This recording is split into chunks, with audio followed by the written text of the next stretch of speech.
Welcome to this 60th session of the commonly asked questions related to human resource management. I think whenever we're working within organizations and also whether you are an employer, whether you are an employee, or maybe someone who is a prospective employee or even a former employee, you might have some questions that you may need to know pertaining to human resource management in Malawi, and also maybe the labor laws that are there in Malawi, and also maybe um, how things are done regarding human resource management. And sometimes these are also some issues which maybe can be utilized in other countries, not just generally in Malawi, but also in other countries. Or it all depends on what does the law in that particular country say regarding a particular issue. So I think I'll give an example. People to say whenever you are doing recruitment, one of the common questions that people tend to ask is to say if there is a disciplinary hearing or maybe a recruitment process, for example, as an employee, do you have the right to get an injunction against such kind of a process whereby you feel maybe you are disadvantaged in one way or another? So do you carry out can you be able to get an injunction? I think we already in the newspapers every day whereby people maybe, I think we saw the medical professionals, for example, they had to get an injunction against recruitment of medical professionals because these people were within the system, and now they were not included as people who can be able to go and attend that work in interviews. So they were saying to say, no, I think we feel like our lives have been impinged upon. So they had to get an injunction from the IRC, Industrial Relations Court. So what we need to appreciate is that each and every person, it is his or her right to get an injunction where he feels that his or her rights have been impinged upon. So the law is clear to say you can be able to go and get that particular injunction. Maybe the only problems comes in to say maybe you might create an enmity and all that. So those some of the things that people tend to fear are those things. Maybe it's easier to do it in the NGO sector, maybe in the public sector, but maybe in the private sector it might be challenging, considering that maybe the one in the owner could be the one that you are suing. So maybe there is always like some kind of hot tempers and all that. You might find that we may not be able to succeed in that regard, but maybe you will not come back after the injunction and work professionally with that particular employer. So it works easier in this other sector. So I think whenever you want to get this kind of injunctions for maybe for recruitment, where you feel, I will give an example. You might have an issue to say maybe you are not shortlisted. It's an internal interview.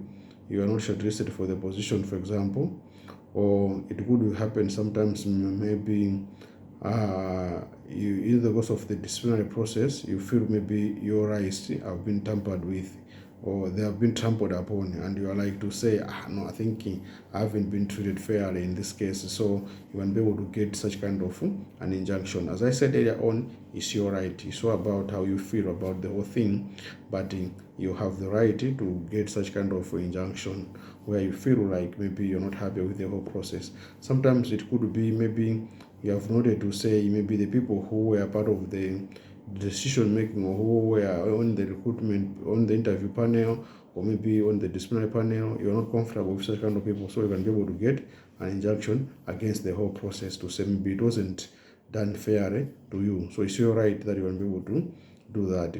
And also I think the other thing that also we should be able to appreciate is that to say, for example, if an employee who has been dismissed or says services have been terminated, or maybe has resigned, or he maybe has died, and among other things, or maybe has retired, should you be able to communicate to staff? Yes, it is important for you to communicate.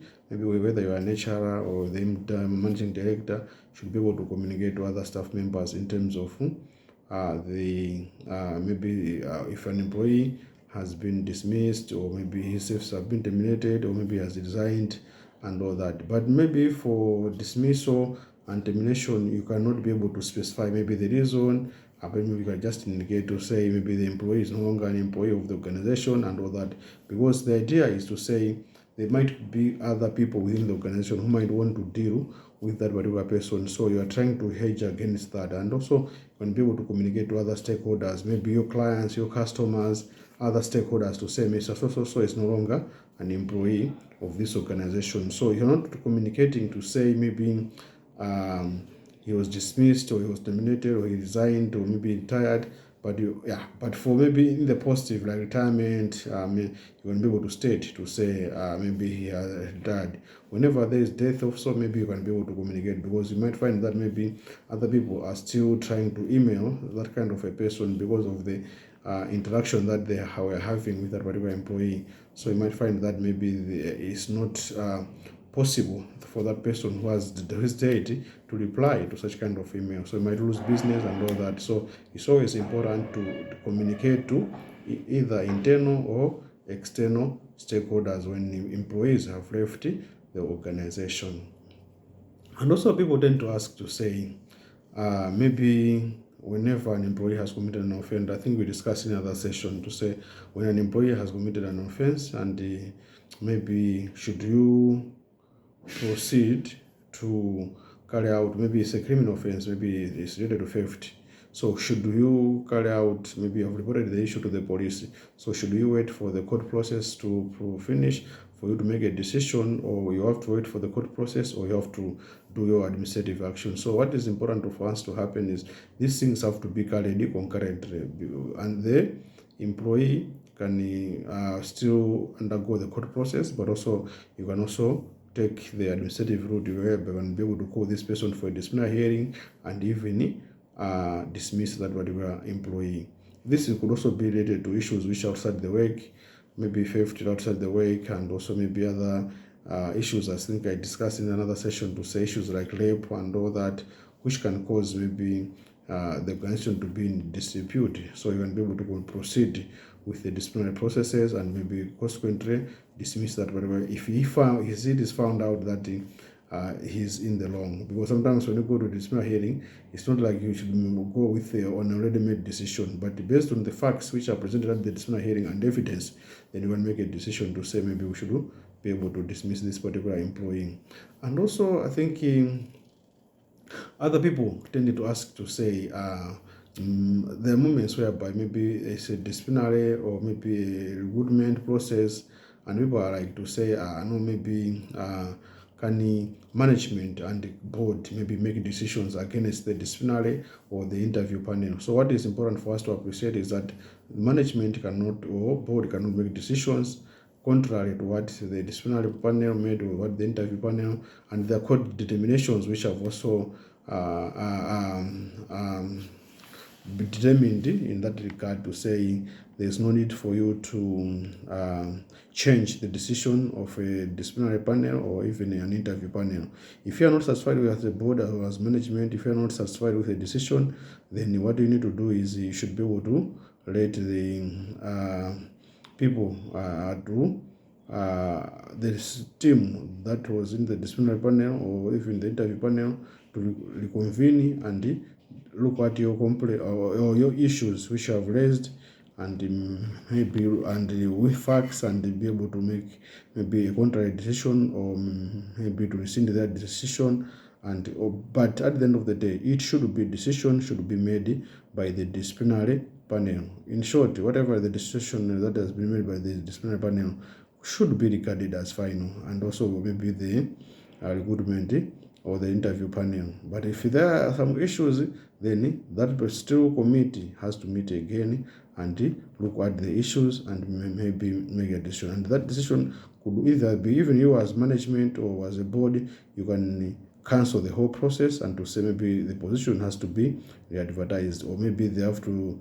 But for disciplinary hearing, maybe it could be a problem whereby someone has already appeared on a disciplinary hearing and you're asking for a new disciplinary committee to meet and also meet the person. That might not be the employee might not feel comfortable to undergo another disciplinary process. So whenever you are doing these processes, you should be sure of whatever you are doing, and you also should be fair to the employees affected in the whole process. And also another thing that we would tend to ask is to say, is there any difference between contractual and also legal gratuity? Yeah, so I think in gratuity, I think we should be able to appreciate to say after gratuity is not by law. Yeah, gratuity is only applicable to those people who have employed less than 5 employees, and also maybe housemaids or domestic workers who can be able to pay the gratuity. But the rest of the employees are entitled to pension. And also there's another gratuity, which if a person is not on pension, can be provided gratuity, as I said, those people who are exempted from pension. So the Minister of Labour tend to give out this kind of people who are exempted from pension, and you should be able to check whether the kind of employees that you're having, you can check with the Minister of Labour whether they're exempted from pension. That's what is very, very important for us to appreciate it. And also at the same time, what another thing that we should be able to appreciate is to say contractual gratuity. Yes, contractual gratuity, as an employer, you can decide to have employees who are on contracts, you can be able to provide them gratuity. So that's different from the legal gratuity which we are referring to. So, but by nature, employees who are on pension and their contracts have not specified any gratuity, then they're not entitled to gratuity. Gratuity is only applicable in circumstances where someone is exempted from pension and has to be on gratuity, or maybe the contractual gratuity. So that's what is very, very important for us to appreciate. And also another thing that people tend to ask is to say, are there any differences between gross, basic, and net salary? So what we should be able to appreciate, gross should be anything, or maybe we can start with the basic. The basic is what an employee is given as a salary, to say maybe this is the basic before deduction of taxes and that. Yeah, so before the deduction of tax, after tax you get what we call the net salary. But before the net salary, before the tax or the pay as you earn, then you get basic salary. And when it's subjected to tax, then what you get is a net salary. So you might find to say people maybe who are earning less than 100,000, they are not entitled to tax as such. What they get is a basic, which is also the same net, but we are saying the net is only when you have deducted the tax. And also we have gross salary. So gross salary is the basic plus other allowances, where there are some people who tend to get some allowances together with their salary. So that one should be regarded as gross salary. So the lump sum that you're going to get on the basic plus the other allowances, that you should regard as gross salary. That's what we need to appreciate. And also there are certain cases whereby an employee could resign whilst on maternity leave or on sick leave, and we should be able to appreciate to say, for example, to say if an employee is on maternity leave, or maybe is on sick leave, or maybe is on annual leave and has resigned, what should happen? Yeah, so the Employment Act tend to guard against that, to say one cannot resign. Okay, he can resign whilst on maternity leave or whilst on annual leave, but should be able to pay for the notice. In short, what it means is that the employee has to pay notice to the employer if he is to resign. If one has resigned, he has to pay notice to the employer. Or assuming he has got outstanding leave days, then he is going to offset his notice with the outstanding leave days. But it means he will leave immediately. For example, an employee might have 22 working days as his outstanding leave days. So this particular employee, you might happen to say he has also to serve 1 month notice. So because he has got outstanding leave days of 22 days, which is equivalent of 1 month in terms of working days, so it means he was going to offset. Instead, you were supposed to pay for the leave days, but you're not paying for the leave days. He was also supposed to pay you for the notice. Then we are saying no, debit credit. So these are going to cancel to say he is compensating his notice with the leave days. Therefore, the employee is supposed to leave immediately the organization. So it means he has sold his leave and he has paid the notice. So he's supposed to leave immediately. But once an employee is on maternity leave or annual leave, he cannot claim to say I'm saving a notice whilst I'm on annual leave, because by that is double dipping. It's like getting paid for the annual leave, but also at the same time he is also not able to provide the notice of termination, which he was supposed to pay anyway. So that's what is very, very important for us to appreciate. What we need to appreciate is that while serving notice, an employee should be working at the office, but you cannot serve notice whilst home. Yeah, so you are supposed to be working to serve the notice. So you cannot be saying you are on serving notice whilst on maternity leave, whilst on annual leave, or whilst on sick leave. These are the very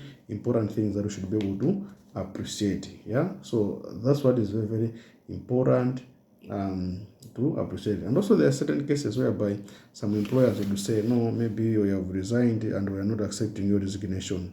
That is also wrong. Yeah, once an employer has resigned, the employer doesn't have the right to not to accept the resignation, but he can, if he has got issues with the employee, he should be able to resolve those issues during the notice period which this person has provided. Assuming he's not serving the notice, then there are other litigation ways which can be used to get whatever the employee was having as maybe outstanding loans, or maybe he had to pay for some restitution of lost property and all that, which is provided also by the law. So this is one of the things that should also be able to appreciate, to say you cannot deny an employee to leave an organization or to resign, but you can be able to fast track the process of disciplinary hearing within the notice period that is serving. Or if he's not serving the notice, then you can use it for the litigation, or you can just accept as good riddance and maybe claim for not serving the notice if he has got here, if he was supposed to serve any notice. And also there are certain things that you should be able to appreciate, to say there's child labor and child work. Well, which one is child labor, which is child work? I think what we need to appreciate is that to say child labor, I think applies to any work that is being provided at remuneration to people who are below 18. So people who are below the age of 18, then we go with child labor. But anyone above maybe 18 is not child labor. And when you talk about child work, it's work which is trying to support the child's mental development, psychological development, and other things, physical development and other things. So we should be able to appreciate that, to say these are some of the things that are provided by the employer to support the employee in terms of the family, to support the child so that he is able to be of good manners and all that. So that's the child work we are talking about. But I think when you're asking your child maybe to go and sell mandasi and other things, sell some products at the market for the family, to feed the family, then you're denying that person or that child the education opportunity and all that, then that should be construed as child labor, because at the end of the day, whatever you are doing at the commercial purpose, for commercial purpose, and also to affect the education growth of the person, which is the mental growth of the person, of the child, then that is regarded as a child labor. And also other people tend to ask, to say, if an employee is on a specified contract, or we say specified contracts is any contract. So if an employee is on a contract and his contract is coming to an end, for example, should you remind that particular person that the contract is coming to an end? I think what you should be able to appreciate is employees should know that when one is on an employment contract, it means the contract is a notice in itself. This employee is aware from day one that his or her contract will come to an end on such a date. So I don't think there's need for us to remind that employee and all that. But what is important is just for them to appreciate, to say they have got an end date to their contract. So they should be able to manage that, to say they have got an end. But if you want, you can be able to tell them, yeah. But also let me emphasize to say, employees who are on contract, such kind of contract, on specified contracts, they shouldn't work beyond the contract date. If there is a need for you to offer a new contract, because these contracts we don't renew, but we offer new contracts. So when you have to offer a new contract, do that process maybe 3 months before, 2 months before, a month before, so that whenever the contract has come to an end, you should be able to know that I already signed a new contract, which is going to take me. Or if you are not happy with the performance, then you're going to advertise that position earlier on, just to ensure that you're able to fill it when this particular person is leaving the organization. That's very, very important for us to appreciating whenever we're talking about end of contracts. And also people tend to ask to say, is there a maximum and minimum number of months that one can be on probation? Yeah, so the maximum number of months that one can be on probation is 12 months. For the minimum, there's no minimum. Yeah, people talk about 6 months. No, there's nothing like probation is for 6 months. Probation can run from 1 month to 6 months, even 2 weeks, even 1 week. It all depends on what you as an employer have decided to be your length of probation. But as long as that probation shouldn't be more than 12 months, yeah. So you cannot say someone is on probation if he has worked for you more than 1 month. I mean, more than 1 year. So once an employee has worked more than 1 year, it implies that he's on permanent position. I mean, what I'm trying to say is, once an employee has clocked 1 year, it means he is a full-time employee for your organization. It's no longer on probation. That's what we should be able to appreciate. And also, there are certain moments whereby when you are making an offer of employment to employees, you can offer an employee maybe a salary which is lower and maybe provide a higher salary when you have confirmed after probation. Yeah, it's up to the organization to provide such kind of an arrangement, but it doesn't matter, because what we are saying is confirmation. You're just confirming that this person is confirmed as an employee from the date he joined the organization. You are satisfied with his performance, he should continue working with the organization. So there's nothing like salary has to change and all that. And also the others would hold some benefits, maybe the medical aid, yeah, pension. But for pension, it's against the law. You cannot hold someone's pension, because the law provides that once one has been recruited, has to be on pension. Maybe for medical scheme, because it's not by law, then you can hold those things. And also other things, you can say, no, you cannot go on my annual leave during the probation and all that. Those are internal arrangements. But for pension, has to start on the first day. But good practice would say, whatever salary you start with, if you have decided to say, we're offering you this salary, you offer that salary from the first day, and he continues to work on the same salary. Yeah, so that's what is very, very important for us to appreciate. I think that's what is very, very important whenever you are offering a salary to an employee. So whenever you are, when one is on probation, don't withhold some other benefits. There's no real reason for that. I think it's not logical. Doesn't make sense. Yeah, but you can, if you wish, you can do that. But it just shows bad practice of HR. And also now, lastly, I think let us look at issues pertaining to overtime. Yeah, I think there are 3 types of overtime. There is the ordinary overtime, there is the day off overtime, and also the holiday overtime. There are 3 types: holiday overtime, day off overtime, and also the ordinary overtime. So the ordinary overtime is calculated as 1.5 or 1.5 times 1 hour. So every 1 hour counts as 1.5. So this ordinary overtime applies to the normal working days from Monday maybe to Friday. If you're working from Monday to Friday, if you're working from Monday to Saturday, it implies that this ordinary overtime applies from Monday to Saturday. So depending on what you have agreed as working days in a particular week. So ordinary overtime is calculated as so if one has worked for 3 hours, it means you multiply by 1.5, which is 4.5. So it's almost like here it's worked 4.5 hours. And for ordinary overtime and also holiday overtime, these are calculated as normal holiday overtime and holiday overtime and the day of overtime. They are calculated as double.